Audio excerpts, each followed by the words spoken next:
Hello friends, offline training चल रही है अजमेर टेक्सवे के अंदर, जहां पे मेमोरी टेक्निक्स के माध्यम से काफी लोग अपनी मेमोरी को इनहेंस करने के लिए, डेवलप करने के लिए अजमेर यहाँ पे आ रहे हैं। राइट, साथ ही उनके बच्चे हैं जो कि मेमोरी ट्रेनिंग को सीखने के लिए उनके साथ में आए हुए। तो यहाँ पे हमारे साथ में एक और स्टूडेंट है दिव्या सैनी, राइट, जो कि मेमोरी टेक्निक्स की हेल्प से उन्होंने काफी सारे टॉपिक्स को उन्होंने याद किया है। लेकिन अभी मैं आपसे अगर पूछूं कि इंडिया में जो प्राइम मिनिस्टर चल रहे हैं वो कौन है? नरेंद्र मोदी जी। आपको ये पता है उनसे पहले कौन थे? आपको पता होगा मनमोहन सिंह जी। उनसे पहले कौन था?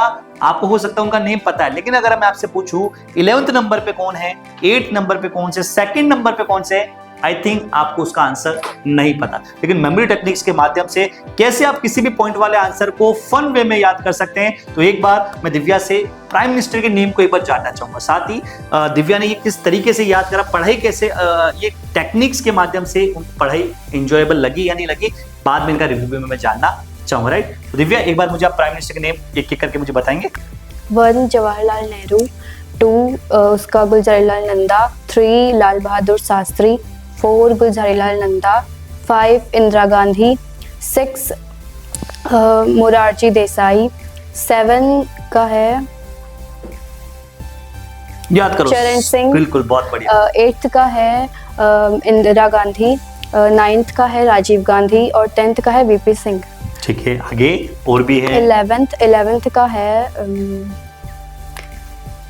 याद है 11? चंद्र, बिल्कुल सही है। चंद्रमा के शिखर पर चंद्रशेखर, बहुत बढ़िया। 12 का है पीवी नरसिम्हा राव जी। 13 का है अटल बिहारी वाजपेयी, 14 का है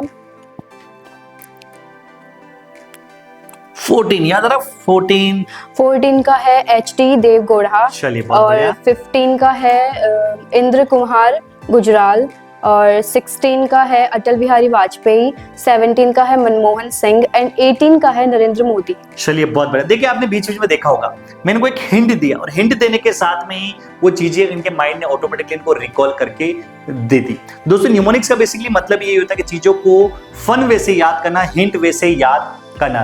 तो दिव्या मुझे एक चीज और बताए, ये मेमोरी टेक्निक्स जब आप अपनी बुक्स के ऊपर अप्लाई करोगे या अपनी स्टडी के ऊपर अप्लाई करोगे, तो आपको लगता है इसके थ्रू आप अपना एग्जाम रिजल्ट को इंप्रूव करोगे? बिल्कुल, बिकॉज ये बहुत ही इजी है, इससे अपन स्टोरी बना के अच्छे से याद कर सकते हैं और इसमें ज़्यादा हार्ड वर्किंग का काम भी नहीं है। आप जब इसे करोगे तो आपको बहुत मजा आने वाला है। चलिए, आपने कौन कौन से मेथड यहाँ पे सीखे? तो कुछ एक दो मेथड के नेम मुझे बताएंगे? जैसे कि हमने हुक मेथड सीखा है, हमने SIS मेथड सीखा है, हमने शेप एंड पोज मेथड सीखा है, हमने नंबर मेथड सीखा है, जो कि बहुत ही इंटरेस्टिंग है।